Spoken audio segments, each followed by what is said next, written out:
जैसे critical path analysis में हमने जो कंपोनेंट पढ़ा था, तो इसके अंदर अगर आप देखोगे क्रिटिकल पाथ एनालिसिस की अगर मैं बात करता हूँ तो it has basically the computation can be done, the computation of critical path, okay, the computation of critical path can be done, computation can be done to produce, computation can be done to produce number one, ये information ये generate करता है। Number one, total duration needed for total duration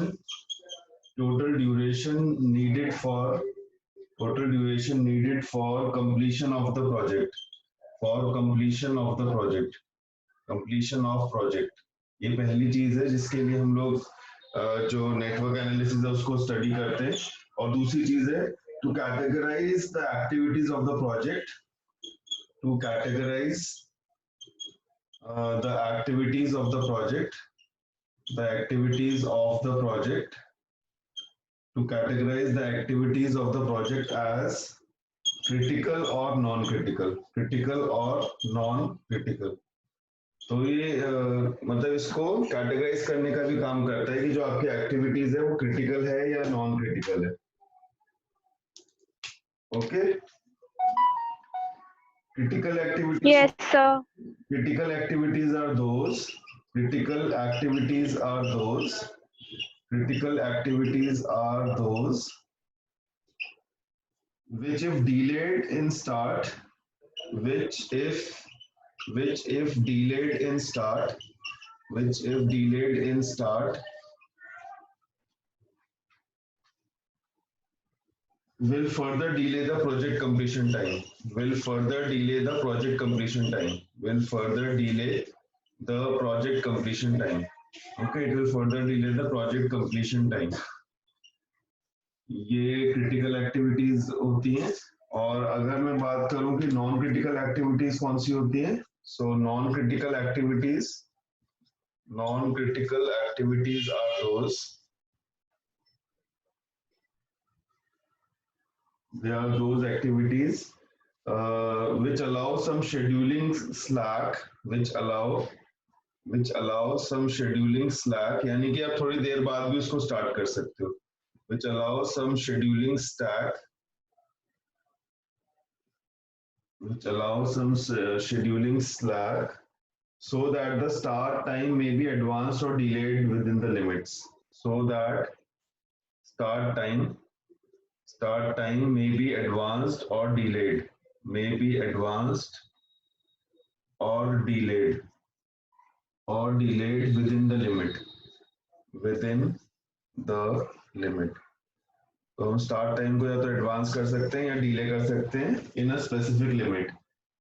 अब जैसे हमने जो पढ़ा था उसमें ई एस पढ़ा था ना, अर्लीस्ट टाइम टू स्टार्ट। तो इसको आप ई एस या ई आई के नाम से जानते हो, ई एस या ई आई के नाम से। इसको हम या तो बोलते हैं अर्लीस्ट टाइम टू स्टार्ट या earliest occurrence time of event I. Earliest time to start, इसको हम या तो बोलेंगे अर्लीस्ट टाइम टू स्टार्ट या फिर बोलेंगे अर्लीस्ट अकरेंस टाइम, या फिर हम बोलेंगे earliest occurrence time of event आई, तो या तो हम इसको अर्लीस्ट टाइम टू स्टार्ट, ये हमें क्रिटिकल एक्टिविटी के आगे ही लिखना है या अलग से ही लिखना है? ये बेटा क्रिटिकल एक्टिविटीज के कंपोनेंट है, क्रिटिकल एक्टिविटीज के ही कंपोनेंट है ये। अर्लीस्ट टाइम टू स्टार्ट या earliest occurrence time of event आए। फिर हमने लिखा था एलएफ, एक हमने पढ़ा था ना एलएफ। एलएफ क्या होता है? Latest time to finish, latest time to finish. तो इसको या तो एलएफ के नाम से जानोगे या एलजे के नाम से जानोगे। एलजे क्या होता है? Latest occurrence time for latest occurrence time for event J, for event J, इसको हम बोलेंगे latest occurrence time for event J. और टी आई जे क्या होगा? T I J, T I J is basically activity duration, so duration of activity I to J, duration, duration of activity, duration of activity I से J, okay, duration of activity I to जे।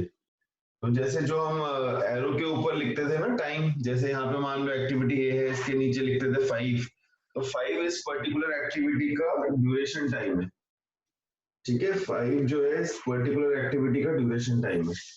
यहाँ तक check करो, यहाँ तो कोई doubt है तो यहाँ तो कोई No, डाउट है? sir. Now what was No, sir. Critical path then?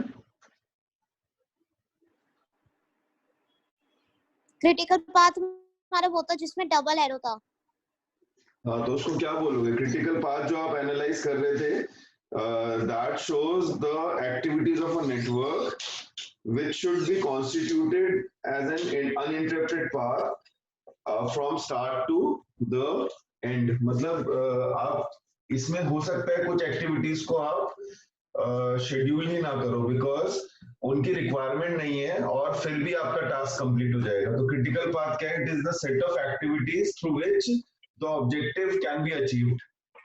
Okay, तो क्रिटिकल पाथ की अगर हम बात करेंगे तो it is basically the collection of activities of a network, of activities of a network, collection of activities of a network. It is basically the collection of activities of a network that constitute an uninterrupted path. That constitute an uninterrupted path. Uninterrupted path. That constitute an uninterrupted path which spans the entire network, which spans the entire network, which spans the entire network, which spans the entire network from start to finish, from start to end, start to end या finish। ठीक है, तो ये क्या होता है? Collection of activity होता है जो अनइंटरप्टेडली स्टार्टिंग से लेके एंड तक आपको आप कह सकते हो ट्रेवर्स कराता है और इस पाथ के थ्रू हम अपने ऑब्जेक्टिव को अचीव कर सकते हैं। इस पाथ को ट्रेस करके हम अपने ऑब्जेक्टिव को अचीव कर सकते हैं। यहाँ तक चेक करो, यहाँ तक कोई डाउट है? ओके, अगर यहाँ तक कोई डाउट नहीं है तो इसमें कुछ एलिमेंट्स होते हैं जो आपको पढ़ने हैं। तो इसमें एक होता है फ्लोट, FLOAT। फ्लोट को हम लोग स्लैग भी बोलते हैं, SLACK। फ्लोट को हम लोग स्लैग भी बोलते हैं। Okay, there is an element called as float and which is also known as slack. Float क्या होता है? It is basically an activity, of an activity is the amount of a time, float of an activity, float of an activity is an amount, is an amount of a time, float of an activity is an amount of a time by which it is possible to delay its, by which it is possible, by which it is possible to delay, by which it is possible to delay its completion time, its completion time, by which it is possible to delay its completion time without affecting the total project completion time, without affecting the total project completion time, the total project completion time। ठीक है, तो float क्या है? Float activity time है जिसको अगर आप delay करोगे तो भी आपका प्रोजेक्ट बिना डिले हुए कंप्लीट हो जाता है। ठीक है, so basically it is an activity time by which if it is possible to delay the completion time without affecting the total project completion time। तो एक particular activity का time आप delay कर सकते हो without affecting it for the entire project। यहाँ तक कोई डाउट है? No, sir. अब इसमें जो पहला कंपोनेंट होता है उसको बोलते हैं इवेंट फ्लोट। पहला जो कंपोनेंट होता है उसको बोलते हैं इवेंट फ्लोट, इवेंट फ्लोट। अब इवेंट फ्लोट क्या होता है? Event float is basically the difference between in its latest time and the earliest time. तो इवेंट फ्लोट को आप लिखोगे this is equal to event float. Event float is equal to L latest time to finish minus earliest time to start. LF minus ES. LF minus ES. Okay. So it is basically the measure how much later than expected a particular event could occur without delaying the completion of the project. So आपसे formula learn कर लो. ये formula है इसका. This is equal to LF minus ES. This is equal to LF minus ES. फिर second जो component होता है उसको हम बोलते हैं एक्टिविटी फ्लोट. सेकंड जो कंपोनेंट है उसको हम बोलते हैं activity float. Activity float.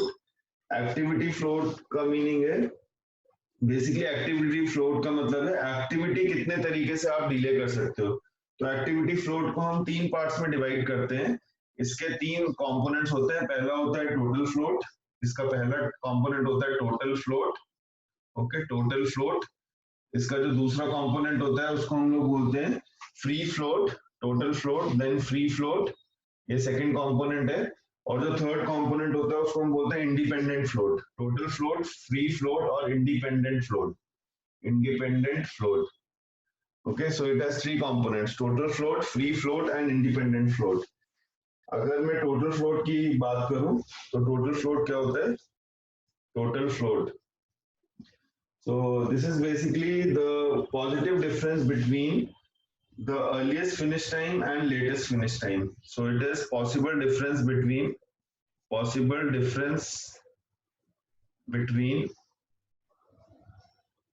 earliest finish time and it is the possible difference between earliest finish time and the latest finish time and the latest finish time and latest finish time. EF is earliest finish time and LF is latest finish time. और इसको हम ऐसे भी लिख सकते हैं possible difference between earliest start time and latest start time. Earliest start time and latest start time. Possible difference between earliest start time and latest start time भी हो सकते हैं. यहाँ तक चेक करो, यहाँ तो कोई डाउट है? यहाँ तो कोई प्रॉब्लम? No sir. ओके, फिर इसमें अगर आप आगे जाते हो तो अभी इसको ना एग्जांपल से भी मैं आपको समझाऊंगा, एग्जांपल से किस तरह से आपको इवैल्यूएट करना है. फिर अगर हम आगे जाते हैं तो फिर नेक्स्ट है फ्री फ्लोट. फ्री फ्लोट जो सेकंड कंपोनेंट है उसको हम बोलते हैं free float. Okay, free float. तो फ्री फ्लोट की अगर मैं बात करूं तो फ्री फ्लोट क्या होता है? ये basically it is again a portion of float within which an activity can be manipulated without affecting the total float of the activities. तो इसमें अगर हम बात करेंगे तो ये क्या होता है? It is computed by subtracting the head event slack from its total float. So it can be calculated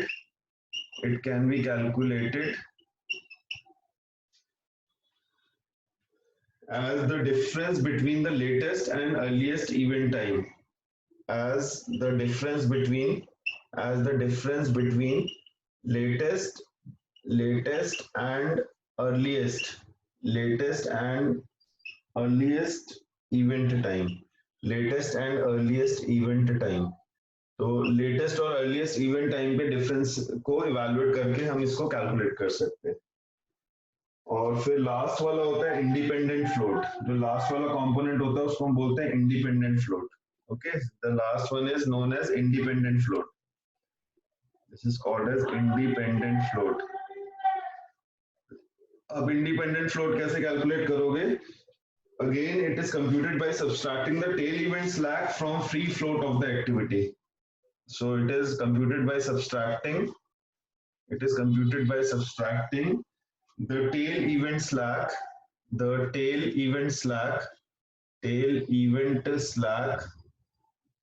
So it is computed by subtracting tail event slack from the free float of activity. From free float of activity. तो tail event slack को free float में से minus करने से आता है. और अगर ये नेगेटिव आएगा तो इसको जीरो लेंगे. अगर ये नेगेटिव आएगा तो जीरो लेंगे. For negative we take it as zero. For negative values we will be going to take it as 0. तो ये थोड़ा सा मतलब लैंग्वेज के टर्म्स में तो इतना ज्यादा अच्छे से समझ आएगा नहीं, तो मैं आपको वैसे बता देता हूँ कैलकुलेट कैसे करते हैं। तो अगर मान लो हमारे पास नेटवर्क में इन बिटवीन कोई आपके पास एक इवेंट और एक्टिविटी सेट है, तो लेट अस से यहाँ पे इवेंट 1 है और इवेंट 1 के अंदर इस तरह से लिखा है, this is event 1, okay event 1, और यहाँ पे आपको लिखा है 20 और यहाँ पे लिखा है 38। तो ये क्या हो गया, ये हो गया अर्लीस्ट टाइम टू स्टार्ट और ये हो गया लेटेस्ट टाइम टू फिनिश। ऐसे ही करते हैं जैसे हमने लास्ट टाइम भी पढ़ा था, इसका इवैल्यूएशन ऐसे होता है। फिर उसके बाद सेकंड इवेंट है और सेकंड इवेंट जो है आपका उसमें आपको लिखा है, ये कोई इन बिटवीन फिगर है, तो इन बिटवीन फिगर में सेकंड इवेंट के लिए आपको लिखा है earliest time to start is let us say this is 39 and latest time to finish is 57, this is 57, this is latest time to finish। तो यहाँ तक चेक करो, यहाँ तो कोई डाउट है? No sir. ओके, तो इसमें अगर हम जाते हैं, इसमें आप कैलकुलेशन कैसे करोगे, यहाँ पे आपको टाइम दिया हुआ है T1 is equal to 19, let us से ये आपका ये वाला जो कंपोनेंट है E1 हो जाएगा, ये वाला जो कंपोनेंट है ये L1 हो जाएगा, ये वाला जो पार्ट है इसको हम बोलेंगे E2, ये वाला जो पार्ट है इसको हम बोलेंगे L2। ओके, तो जब आप टोटल फ्लोट कैलकुलेट करोगे तो टोटल फ्लोट कैसे कैलकुलेट करेंगे, total float this is equal to L2 minus of E1 plus T1 से 2, ये बेसिकली T1 से 2 है, T1 से 2, so this is equal to L2 minus E1 plus T1 से 2। अगर मैं टोटल फ्लोट देखूं तो क्या था, possible difference between earliest time to finish and latest time to finish, या earliest time to start and latest time to start. तो आपको ये फॉर्मूला रखना है L2 minus E1, okay L2 minus E1 and then the activity time is to be added with E1, तो ये हो जाएगा L2 इसमें 57 है, 57 माइनस E1 इसमें 20 है, तो माइनस 20 प्लस एक्टिविटी टाइम 19 है, तो ये आपके पास आ जाएगा 18। 57 माइनस 39, तो 57 माइनस 39 विल बी 18। ये फॉर्मूला आप ना लर्न कर लेना, ये इस तरह से इवैल्यूएट करना होता है टोटल फ्लोट। इसमें चेक करो, इसमें कोई डाउट है तो बताओ। No sir. ओके, फिर उसके बाद फ्री फ्लोट की अगर हम बात करते हैं, अगर हमें फ्री फ्लोट कैलकुलेट करना है तो फ्री फ्लोट कैसे कैलकुलेट करेंगे, फ्री फ्लोट हो जाएगा E2 minus E1 plus T12, E2 minus E1 plus T12। अब इसमें हम L2 की जगह E2 लेंगे, बाकी सारा तो सेम ही है, बाकी ब्रैकेट में तो वैल्यू सेम ही आएगी, L2 की जगह E2 लेंगे, ब्रैकेट वैल्यू सेम आएगी, तो ये आपके पास E2 39 था, 39 minus 20 plus 19, 39 minus 20 plus 19 this is equal to 0, तो ये आपके पास 0 आ जाएगा। यहाँ तक चेक करो, यहाँ तक कोई डाउट है? और लास्ट में अगर डाउट नहीं है तो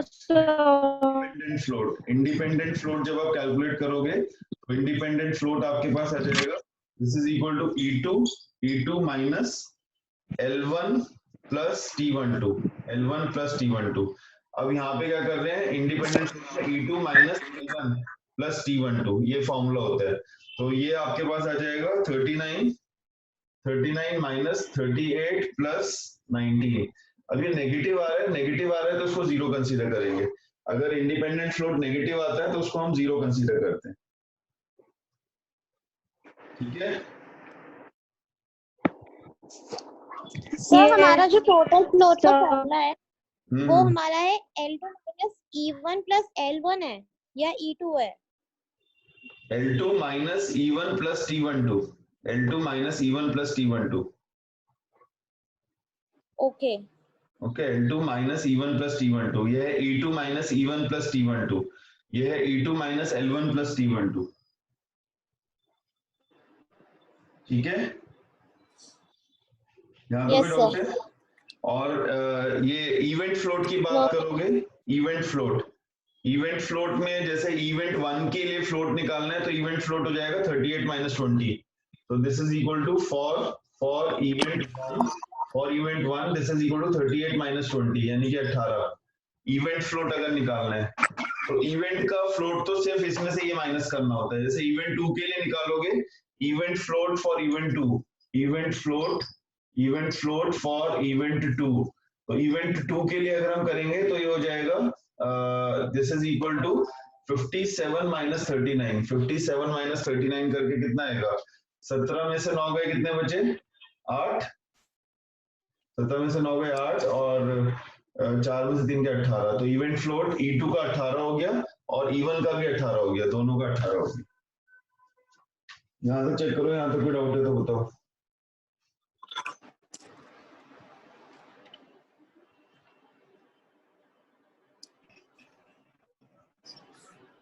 यहाँ तो कोई प्रॉब्लम है? No sir. No sir. अब बेसिकली आपको ये याद रखना है, एक तो इवेंट जो स्लैक होता है वो इवेंट के लिए होता है और फ्लोट जो होता है वो एक्टिविटी के लिए होता है। Slack is basically the term used for event. तो आपको ये याद रखना है, स्लैक जो टर्म है वो हम लोग इवेंट के लिए यूज करते हैं और फ्लोट जो है वो एक्टिविटी के लिए यूज करते हैं। दोनों का मीनिंग लगभग सेम ही है, लेकिन आप ये याद रख लेना, slack is a term used for events, it is used for events. Slack is a term used for events, and float is a term, it is used for activities. It is used for activities. Float is a term used for activities. Used for activities. तो आपको याद रखना है, Slack events के लिए use होता है, float activities के लिए यूज होता है। फिर इसमें अगर आप देखोगे एक टर्म और है जिसको हम बोलते हैं interference float. Interference float, INTERFERENCE, interference float. Interference float क्या होता है? Difference between float, total float and free float. तो ये क्या होता है? This is equal to total float minus free float. Total float minus free float. Total float minus free float, इसको हम इंफेरेंस फ्लोट बोलते हैं। ठीक है। और अगर टोटल फ्लोट 0 होगा तो एक्टिविटी क्रिटिकल होती है, अदरवाइज नॉन क्रिटिकल होती है। Also if total float is 0, if total float is 0, if total float is 0, then the activity is critical. The activity is critical, else it is non-critical. जिस भी activity का total float 0 होगा तो activity critical होगी, otherwise non critical होगी। जैसे इसमें देखो, इसमें कोई डाउट है तो बताओ। No sir. जैसे ये वाली एक्टिविटी नॉन क्रिटिकल है क्योंकि इसका टोटल फ्लोट पॉजिटिव आ रहा था। ठीक है, तो आपको ये याद रखना है, अगर टोटल फ्लोट 0 होगा तो एक्टिविटी क्रिटिकल होगी, और अगर 0 नहीं होगा तो फिर एक्टिविटी नॉन क्रिटिकल होगी। ठीक है। Yes sir. Yes sir. Okay, तो अभी हम लोग एक क्वेश्चन करते हैं, तो जस्ट मैं भेजता हूँ क्वेश्चन, वो ट्राई करेंगे। यहाँ तो कोई प्रॉब्लम है? No sir. ओके, फिर इसमें आप no sir. Okay activity duration लिख लो। अगर आप एक्टिविटी ड्यूरेशन लिखते हो तो एक्टिविटी ड्यूरेशन में आपके पास इधर पे आ जाएगा, एक्टिविटी ए के लिए 4 यूनिट्स है, 4 डेज, बी के लिए it is 7 days, for see it is 6 days, for D it is 5 days, for D it is 5 days, for E it is 7 days, for F it is 6 days, F के लिए 6 days है, for G it is 5 days, G के लिए 5 days है। तो अब आप क्या करोगे? Starting activity should start from 0, तो यहाँ पे आपके पास आ जाएगा 0, अर्लीस्ट टाइम टू स्टार्ट में 0 आ जाएगा। यहाँ तक चेक करो, ये 0 आ जाएगा। यहाँ तो कोई प्रॉब्लम है? No sir. 0 plus 4 will be how much? 0 plus 4 it is 4, और यहाँ पे डमी में तो कुछ हम लेते नहीं है, तो इसमें मैक्सिमम वैल्यू लेनी है। 0 plus 4 4 है और 0 plus 7 7 है, तो कौन सा ज्यादा है? 4 ज्यादा है 7 ज्यादा है? 7, तो यहाँ पे 7 लिखेंगे।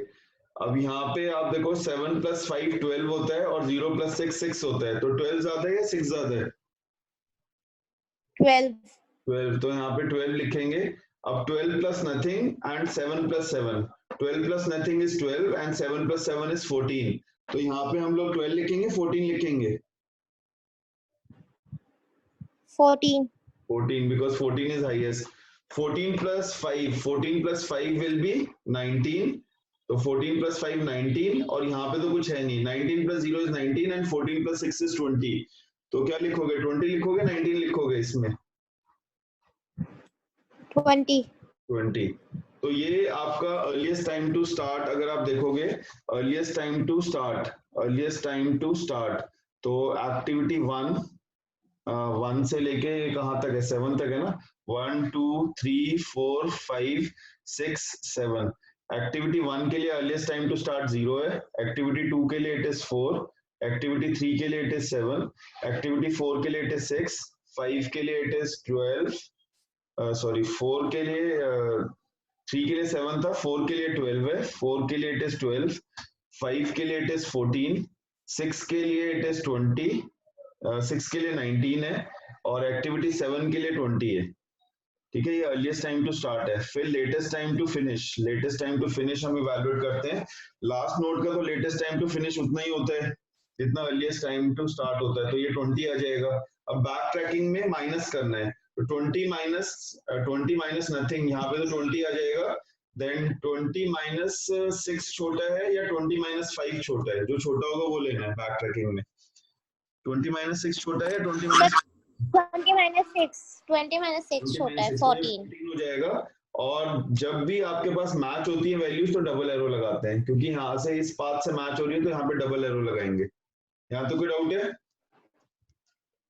No sir. 14 minus nothing will be 14 और बैक ट्रैक करोगे तो यहाँ पे आ रहा है 14 माइनस 7, 14 माइनस 5. तो 14 माइनस 7 छोटा है तो यहाँ पे 7 लिख देंगे और यहाँ पे डबल एरो आ जाएगा. इसमें डबल एरो आ जाएगा और फिर आप बैक ट्रैक करो तो 14 यहाँ पे 7 माइनस 7 0 और यहाँ पे आपके पास आ जाएगा 7 माइनस 7 इज 0. तो 7 माइनस 7 में यहाँ पे 0 आ जाएगा. यहाँ पे डबल एरो आ जाएगा और 7 माइनस 3 करोगे तो 7 माइनस 3 करने से यहाँ पे 4 आ जाएगा. यहाँ तक चेक करो. यहाँ तो कोई डाउट है? 7 माइनस 4 3. अच्छा 3 आएगा ना. 4 क्यों लिखा है? 7 माइनस नथिंग. यहाँ पे तो 7 ही आएगा ना. 7 माइनस नथिंग बिकॉज ये डमी था तो 7 में से कुछ माइनस नहीं करेंगे. 7 माइनस 4 करोगे तो 3 आएगा. 7 माइनस 7 करोगे तो 0 आएगा. 14 माइनस 6 करोगे तो 13 आएगा. कौन सा सबसे छोटा है? सबसे छोटा 7 माइनस 7 0 था तो इस वजह से यहाँ पे 0 लिखा. सर जी सर फर्स्ट वाले आपने 0 और 7 लिया है तो सर उसमें डबल एरो क्यों आएगा? क्योंकि वो तो वैल्यू मैच नहीं कर रही. 7 माइनस 7 0 होगा ना. मैंने वो गलती से 7 लिख दिया. 7 माइनस 7 इज 0 तो 0 है इसलिए डबल एरो लगाया. Okay sir. अब ये क्रिटिकल पाथ इसमें क्या हो जाएगा? Critical path is activity B then E, B के बाद ई, फिर ई के बाद एफ, बी के बाद ई एंड ई के बाद F. And total project completion time कितना हो जाएगा? Total project completion time this will be 20 days.